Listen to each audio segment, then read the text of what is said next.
Friends, welcome to my classes. अब हम discuss करेंगे क्लास 12 का चैप्टर 3 मैट्रिक्स के बारे में, जिसको हिंदी में कहते हैं आई। ठीक है, तो हिंदी और इंग्लिश दोनों मीडियम में अपन डिस्कस करेंगे। तो आपकी फर्स्ट हेडिंग है मैट्रिक्स। ठीक है, हिंदी में क्या कहते हैं इसको, आई। तो देखिए मैट्रिक्स होती क्या है कि कुछ एलिमेंट को अपन हिंदी में कहते हैं अवयव। ठीक है, कुछ एलिमेंट को अपन रो और कॉलम में रिप्रेजेंट करते हैं। और किस में रिप्रेजेंट करते हैं? रेक्टेंगल बॉक्स के अंदर अपन रिप्रेजेंट करते हैं। उसी रेक्टेंगल टेबल या फिर बॉक्स को अपन क्या कहेंगे? मैट्रिक्स कहेंगे। कि एलिमेंट का ऐसा अरेंजमेंट जिनको रो और कॉलम में किस में रिप्रेजेंट करते हैं अपन? रेक्टेंगल बॉक्स में। रेक्टेंगल बॉक्स का मतलब आयताकार बॉक्स के अंदर। जैसे सपोज ऐसे कह सकता हूं, कुछ एलिमेंट आपके 2, 3, 4, 0, 1, 9, 7, 2, 4। इन एलिमेंट को, ये जो 2, 3, 4 ये एलिमेंट आपके, एलिमेंट यानी अव्यय है। इन एलिमेंट को मैंने रेक्टेंगल बॉक्स के अंदर रिप्रेजेंट कर दिया। अब किया कैसे? रो और कॉलम में किया है। तो ये आपकी रो का मतलब हिंदी में कह सकता हूं मैं पंक्ति। ठीक है ना, हिंदी और इंग्लिश दोनों में अपन डिस्कस करेंगे। ये रो R1, ये रो R2, ये रो R3 की जो एलिमेंट आपकी हॉरिजॉन्टली रहेंगे, क्षैतिज टाइप से रहेंगे, उनको रो कहेंगे। वर्टिकली एलिमेंट को अपन क्या कहेंगे? कॉलम कहेंगे। इसको क्या कहेंगे? कॉलम कहेंगे। ठीक है ना। C1 हिंदी में भी लिख देता हूं, इंग्लिश में भी लिख देता हूं मैं।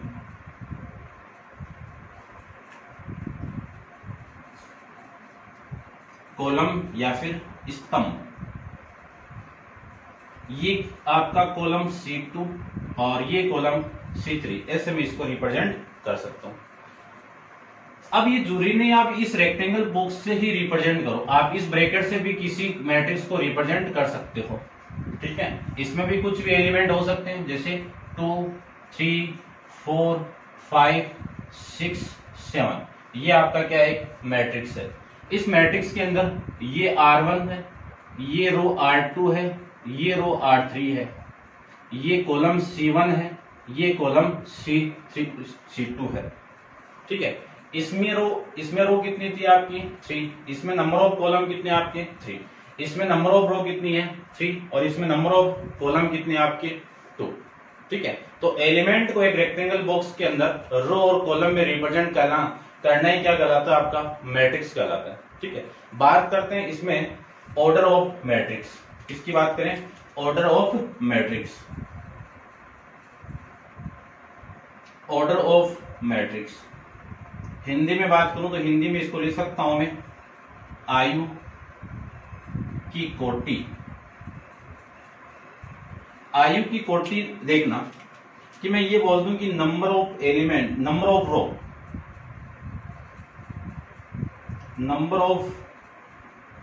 रो या फिर रोज कर दो। ठीक है ना, इसको हिंदी में कहेंगे पंक्तियों की संख्या। पंक्तियों की संख्या यदि मैं m से रिप्रेजेंट कर दूं और नंबर ऑफ कॉलम को स्तंभों की संख्या को n से रिप्रेजेंट कर दूं, तो ऑर्डर क्या होगा? ऑर्डर ऑफ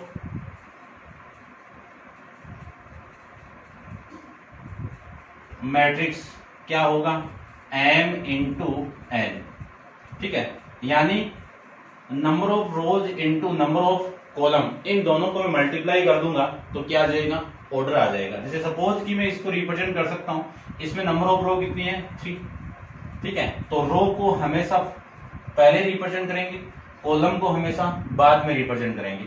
उसके बाद में नंबर ऑफ कॉलम कितने हैं? 3। तो ये मैट्रिक्स किस ऑर्डर की है? 3 इंटू 3 की है। यदि इन दोनों को मैं मल्टीप्लाई कर दूं, इन दोनों को मैं गुणा कर दूं, तो टोटल एलिमेंट आ जाएंगे कितने? 9। आप कैलकुलेट करके देख तो ये 9 एलिमेंट होंगे। आई बात समझ में?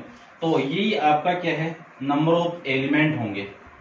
ठीक है ना, नंबर ऑफ एलिमेंट होंगे, या फिर हिंदी में कह सकता हूं मैं अवयवों की संख्या। क्या कह सकता हूं मैं? अवयवों की संख्या, कि टोटल अवयव एक मैट्रिक्स में कितने होंगे। उस मैट्रिक्स की बात करूं तो उसमें आपकी रो कितनी है 3, कॉलम कितने हैं 2, इन दोनों का मल्टीप्लाई करोगे तो नंबर ऑफ एलिमेंट कितने आ जाएंगे 6 आ जाएंगे। ये हो गया आपका मैट्रिक्स और ऑर्डर ऑफ मैट्रिक्स।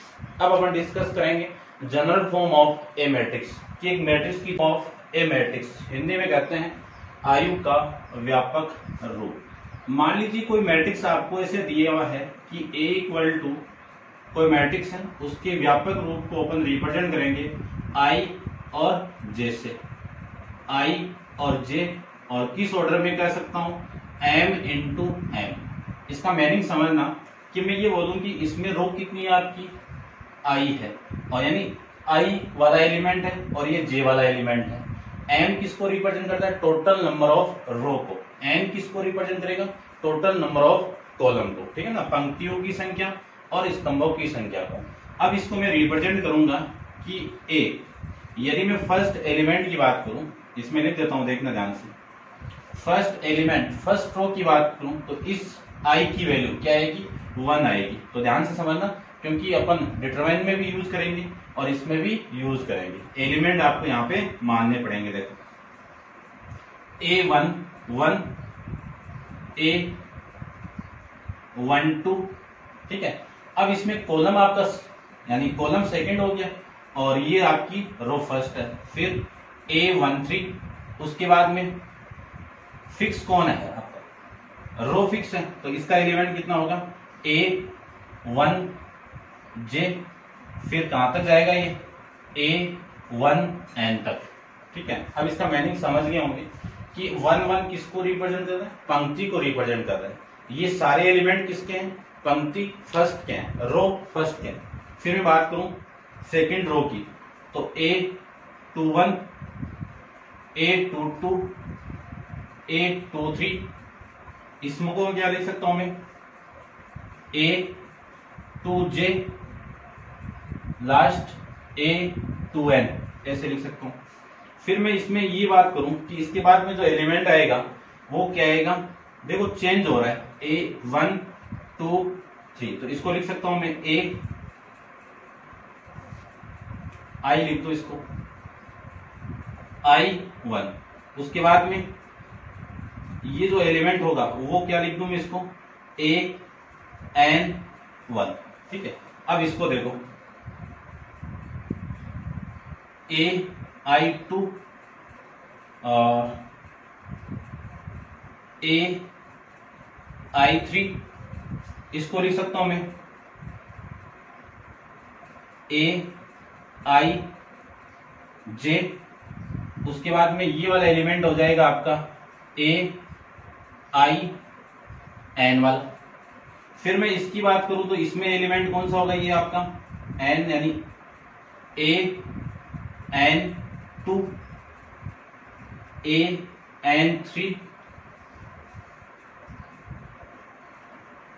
ठीक है, ये आपका हो गया। फिर ये हो जाएगा आपका ANJ वाला। उसके बाद में इसकी बात करूं तो ये एलिमेंट होगा ये M है भैया आपका, ठीक है ना, M है ना, इसमें N तो हो गया, ठीक है। ये आपकी रो, ये जो फर्स्ट 2 ये रो को रिप्रेजेंट कर रहा है आपका, ठीक है ना, ये चेंज हो रहा है, फर्स्ट एलिमेंट चेंज हो रहा है। तो ये 1 ये M और ये आपका M, इसमें M और ये एलिमेंट आ जाएगा MN। तो ये है आपका किसी भी मैट्रिक्स का व्यापक रूप, ठीक है ना, जनरल फॉर्म एक मैट्रिक्स। इसको माइंड में रखना नहीं है ना, आपको माइंड में याद रखना है। बस मान लीजिए आपको ये पूछ लिया जाए, देखो ऐसे, इसको मैं रब कर देता हूं एक बार, आपको पूछेगा कैसे कि 2 इंटू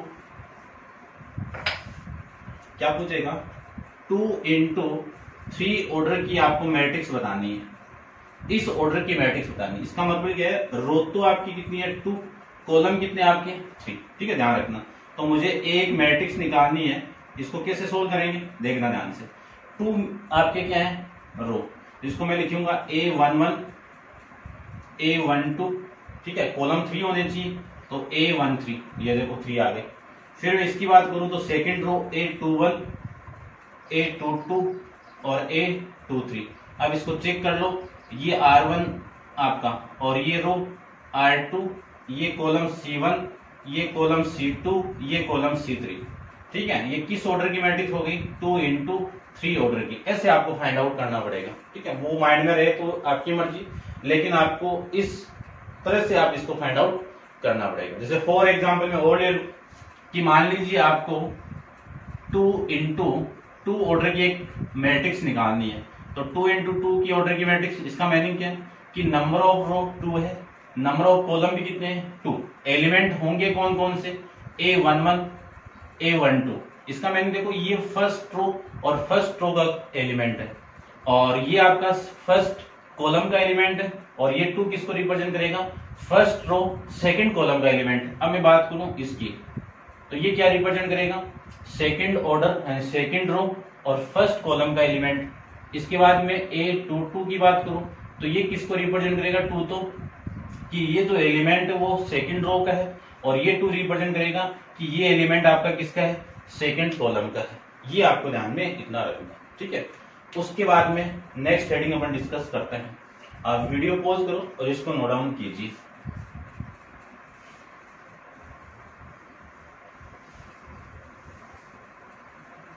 नेक्स्ट हेडिंग आपकी टाइप्स ऑफ मैट्रिक्स। क्या हेडिंग आपकी? Types of matrix.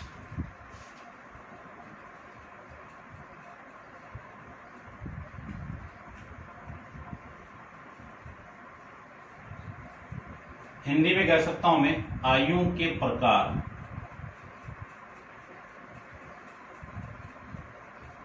ये हिंदी में कह सकते हो।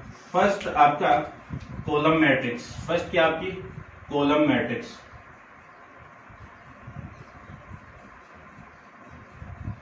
हिंदी में कह सकता हूं स्तंभ। ठीक है, समझना है। ऐसी मैट्रिक्स जिसमें नंबर ऑफ कॉलम क्या हो? ओनली 1 हो। ऐसी मैट्रिक्स जिसमें number of row, number of column क्या हो? ओनली 1 हो। नंबर ऑफ रो कितनी हो सकती है? कितनी भी हो सकती है। फॉर एग्जाम्पल से समझना कि नंबर ऑफ कॉलम तो आपके 1 ही होंगे, कि 1 2 3, ये लो। या फिर आप ले सकते हो ऐसे, एक मैट्रिक्स है 0 1 -2 और ये 3। अब देखो इसको चेक करो, ये किस ऑर्डर की मैट्रिक्स है? न R1 है, R2 है, ये R3। रो तो कितनी है? 3। और फिर ये कॉलम कितने इसके? 1। इसकी मैं बात करूं तो रो आपकी 4 है, और ये कॉलम कितना है आपका? 1 है। तो देखो इसका जनरल फॉर्म से रिप्रेजेंट करूं कि मान लीजिए कोई मैट्रिक्स आपकी A है, उसकी कॉलम मैट्रिक्स आपकी कैसे आएगी? A I J। ठीक है, अब देखो इसमें फिक्स कौन है? ये कॉलम वाला एलिमेंट, और ये फिक्स थोड़ी है, इसको मैं M से रिप्रेजेंट कर देता हूं। तो कॉलम मैट्रिक्स का जनरल फॉर्म क्या हो जाएगा आपका? ऐसे अपन इसको लिख सकते हैं। समझ गए होंगे। नेक्स्ट देखिए, इसकी सेकंड हेडिंग की बात करूं तो सेकंड आपकी क्या है? रो मैट्रिक्स, जिसको हिंदी में कहते हैं पंक्ति। ठीक है, ये लीजिए। इसमें क्या होगा कि नंबर ऑफ रो क्या होगी? ओनली 1। इसको जनरल फॉर्म से रिप्रेजेंट कैसे करेंगे? A I J। और इसमें नंबर ऑफ रो आपकी फिक्स होगा, और नंबर ऑफ कॉलम आपकी कोई फिक्स नहीं होगा, कितनी भी हो सकती है। फॉर एग्जाम्पल आप ले लीजिए कि 1 2 3, ये आपकी एक रो मैट्रिक्स है। क्यों? क्योंकि इसमें नंबर ऑफ रो आपकी कितनी है? पंक्तियों की संख्या कितनी है आपकी? ओनली 1। एक ये ले लो, एक आप ये भी ले सकते हो 2 3 0 4 और 5, इसको भी ले सकते हो। इस मैट्रिक्स का मैं ऑर्डर फाइंड आउट करूं तो ये किस ऑर्डर की है? 1 into 3 की, और ये किस ऑर्डर की है? 1 into 5 ऑर्डर की मैट्रिक्स है। ऐसे अपन इसको फाइंड आउट करेंगे। अब नेक्स्ट हेडिंग अपन डिस्कस करते हैं, इसको आप नोट डाउन कीजिए। ठीक है, चलिए देखो, नेक्स्ट 3 नंबर आपका है square matrix. Square matrix, square matrix को हिंदी में कहते हैं वर्ग आयु। ऐसी मैट्रिक्स जिसमें नंबर ऑफ रो इक्वल आ जाए नंबर ऑफ कॉलम को। हिंदी मीडियम वाले समझ रहे होंगे, ठीक है, इतनी इंग्लिश आप जानते हो। ये m इक्वल टू n की नंबर ऑफ रो और नंबर ऑफ कॉलम आपकी क्या है, सेम है, तो वो कौन सी मैट्रिक्स होगी, स्क्वायर मैट्रिक्स होगी। फॉर एग्जांपल से मैं रिप्रेजेंट करना चाहूं तो आप ऐसे लिख सकते हो 2 3 0 4। ये किस ऑर्डर की स्क्वायर मैट्रिक्स है, 2 इंटू 2 की।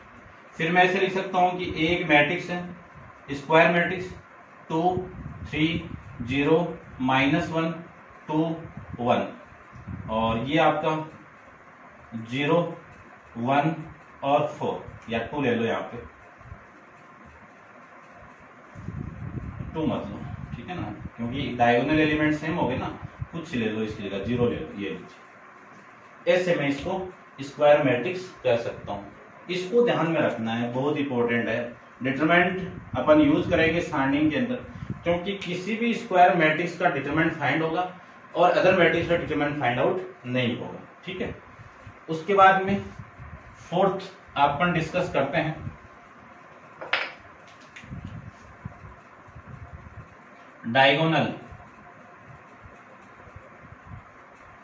डायगोनली विकर्ण मैट्रिक्स। विकर्ण मैट्रिक्स में भी अपन डिस्कस किसके बारे में करेंगे कि एसी स्क्वायर मैट्रिक्स। किसकी बात की मैंने, एसी स्क्वायर मैट्रिक्स।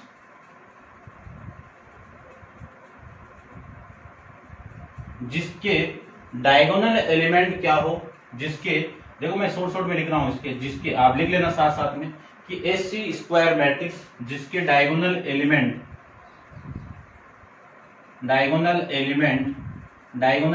को आप हिंदी में कह सकते हो विकर्ण अव्यय क्या हो, नॉन जीरो हो। क्या हो, नॉन जीरो हो। और बाकी के सारे एलिमेंट क्या हो, जीरो हो, नॉन जीरो एलिमेंट हो,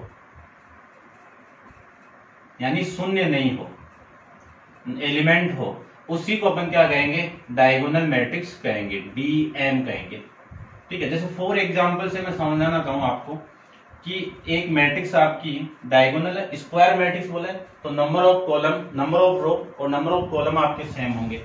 जैसे सपोज ऐसे कर लो कि 2 0 0 और 3, ये आपकी क्या है, डायगोनल एलिमेंट। ये था ना कि डायगोनल वाले जो आपके एलिमेंट है वो जीरो नहीं होने चाहिए, इसके अलावा जो भी एलिमेंट है वो आपके जीरो होने चाहिए, ठीक है। डायगोनल एलिमेंट नॉन जीरो हो। उसके बाद में 3 ऑर्डर 3 की बात करूं तो 2 0 0 फिर 0 1 0 फिर 0 0 और 5। इसको आप चेक कर सकते हो, ये डायगोनल वाले एलिमेंट, ये नॉन जीरो है, ठीक है। तो मैं कह सकता हूं ये क्या आपकी डायगोनल एलिमेंट, डायगोनल मैट्रिक्स है। अब देखना, इसको मैं रफ कर देता हूं। नेक्स्ट अपने हेडिंग की बात करेंगे फिफ्थ के अंदर स्केलर को हिंदी में कहते हैं अदिश आई या फिर मैट्रिक्स। इसको देखो कि AC diagonal matrix, AC diagonal matrix होगी स्क्वायर मैट्रिक्स हो गई वो, या फिर डेफिनेशन के अंदर आप ये लिख सकते हो कि एसी स्क्वायर मैट्रिक्स जिसके डायगोनल एलिमेंट क्या हो, सेम हो। क्या हो, सेम हो, एक जैसे हो। जैसे इनको मैं सेम कर दूं तो क्या लिख सकता हूं, एग्जाम्पल के तौर पे ये 2 ये 0 ये 0 ये 2, तो देखो ये सेम हो गई डायगोनल एलिमेंट, तो ये कौन सी मैट्रिक्स हो गई, स्केलर मैट्रिक्स हो गई। फॉर एग्जाम्पल और ले लेता हूं मैं यहाँ पे कि 1 मतलब 5 0 0 0 5 0 0 0 और 5,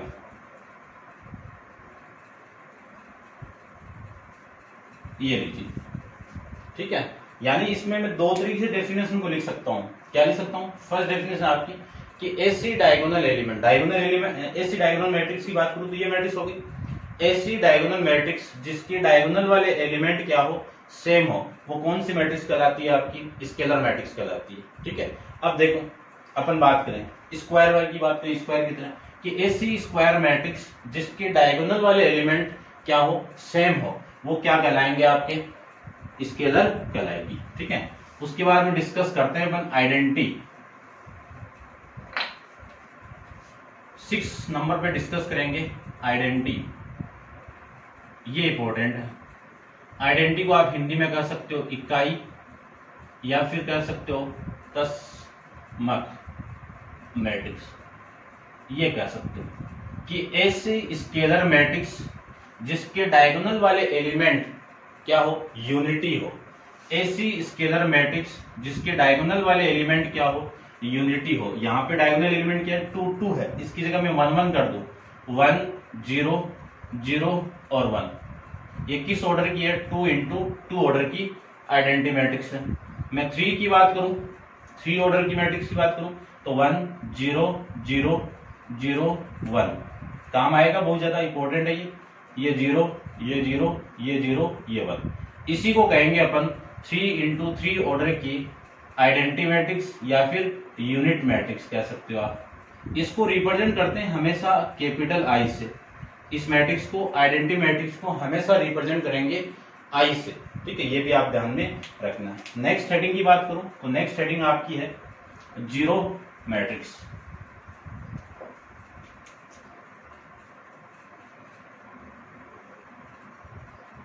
जीरो को मैं हिंदी में कह सकता हूं शून्य मैट्रिक्स, कि ऐसी मैट्रिक्स जिसके सारे एलिमेंट क्या हो, जीरो। अब मैंने इस मैट्रिक्स के अंदर आपका यूज क्या नहीं किया, स्क्वायर मैट्रिक्स का नाम नहीं लिया, तो ध्यान रखना ये किसी भी ऑर्डर के अंदर हो सकते हैं। ऐसी मैट्रिक्स जिसके सारे एलिमेंट क्या हो, जीरो। फॉर एग्जाम्पल जीरो से ही रिप्रेजेंट करते हैं, इसको ओ से रिप्रेजेंट करते हैं, तो ये जीरो ये जीरो ये जीरो ये जीरो, ये स्क्वायर ऑर्डर की स्क्वायर मैट्रिक्स है। कौन सी है, जीरो मैट्रिक्स। ऐसी मैट्रिक्स जो क्या है, जीरो है और स्क्वायर भी है। ठीक है ना।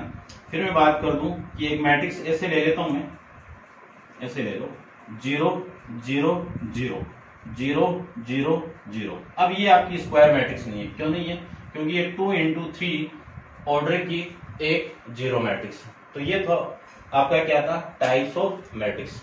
नेक्स्ट हेडिंग की बात करूं मैं इसमें, तो नेक्स्ट हेडिंग क्या आएगी इसमें, इक्वलिटी ऑफ मैट्रिक्स। ठीक है, इस पे भी डिपेंड क्वेश्चन आते हैं, तो इसके बारे में भी अपन डिस्कस कर लेते हैं। देखिए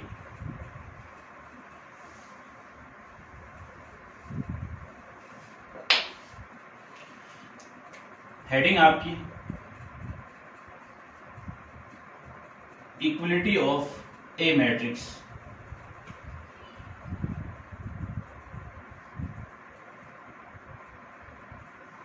हिंदी में कह सकता हूं आयु में समानता, या आयु का समान, या आयु में समानता लिख देते। चलिए देखना, मान लीजिए कोई मैट्रिक्स आपको गिवन है, ऐसे ले लेता हूं मैं, A इक्वल टू एक मैट्रिक्स आपकी ए आई जे, और किस ऑर्डर की है, m इंटू एन ऑर्डर की है। और एक में मान लेता हूं कि B इक्वल टू एक मैट्रिक्स आपकी किस ऑर्डर की है, m इंटू एन ऑर्डर की है। तो हमेशा यदि दो इक्वल मैट्रिक्स दी हुई है तो सबसे पहले आपको चेक क्या करना है कि उन दोनों मैट्रिक्स का ऑर्डर सेम है क्या। तो ऑर्डर हमेशा सेम होना चाहिए। ये यदि दोनों मैट्रिक्स इक्वल है तो इस मैट्रिक्स ए को मैं इस बी के इक्वल कह सकता हूं। क्या चेक करना है आपका, इन दोनों मैट्रिक्स का ऑर्डर सेम होना चाहिए, तभी वो दोनों मैट्रिक्स इक्वल होगी, अदरवाइज नहीं होगी। जैसे फॉर एग्जांपल में ले लूं कि दो इक्वल मैट्रिक्स आपकी है, जैसे ये ले लिया 2 3 x और y, इसकी इक्वल एक 2 into 2 ऑर्डर की और दूसरी है, जैसे 2 3 -1 और 5, ये ले लेता हूं।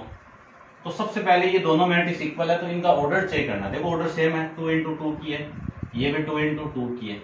यदि दोनों मैट्रिक्स का ऑर्डर सेम है और वो दोनों मैट्रिक्स आपकी इक्वल है तो इनके क्रोस्पॉन्डिंग एलिमेंट आपस में, क्रोस्पॉन्डिंग एलिमेंट यानी संगत अव्यय, क्रोस्पॉन्डिंग एंगल आप यानी क्रोस्पॉन्डिंग एलिमेंट आपस में क्या होंगे, इक्वल होगा। ये वाला एलिमेंट इसके इक्वल होगा, ये वाला एलिमेंट इस एलिमेंट के इक्वल होगा। तो कंपेयर करोगे तो x की वैल्यू कितनी आ गई, -1 आ गई, और वापिस कंपेयर करोगे तो y वाला एलिमेंट किसके इक्वल आ गया, 5 के इक्वल आ गया। ऐसे अपन यदि दो मैट्रिक्स इक्वल दी हुई है वहां से अपन डायरेक्ट वैल्यू फाइंड आउट कर सकते हैं। एग्जाम में क्वेश्चन आता है 1 नंबर का, क्योंकि ये चैप्टर कितने नंबर का आपका, 5 नंबर का चैप्टर है। कैसे कैसे क्वेश्चन बनते हैं, एक 1 नंबर का, एक 1 नंबर का और एक 3 नंबर का, यानी 2 क्वेश्चन तो आपके 1-1 नंबर के आते हैं और एक क्वेश्चन आपका 3 नंबर का आता है। जो एक क्वेश्चन यहां से आया पक्का, ठीक है ना, ये आप ध्यान से देख ले, समझ गए होंगे। तो ये था आपका मैट्रिक्स 3.1 का इंट्रोडक्शन, बेसिक था कि मैट्रिक्स कितने टाइप्स का होता है, मैट्रिक्स का ऑर्डर क्या होता है, मैट्रिक्स को अपन रिप्रेजेंट कैसे करते हैं, ठीक है। तो ये था आपका कि दो इक्वल मैट्रिक्स है, उनसे अपन डायरेक्ट वैल्यू कैसे फाइंड आउट करते हैं, उनके एलिमेंट की वैल्यू कैसे फाइंड आउट करते हैं, इन पे था ये। प्लीज समझ गए होंगे। अब अपन नेक्स्ट वीडियो के अंदर डिस्कस करेंगे एक्सरसाइज 3.1 के इंट्रो यानी बेस क्वेश्चन के बारे में डिस्कस करेंगे। और आज के लिए इतना ही। Thank you so much.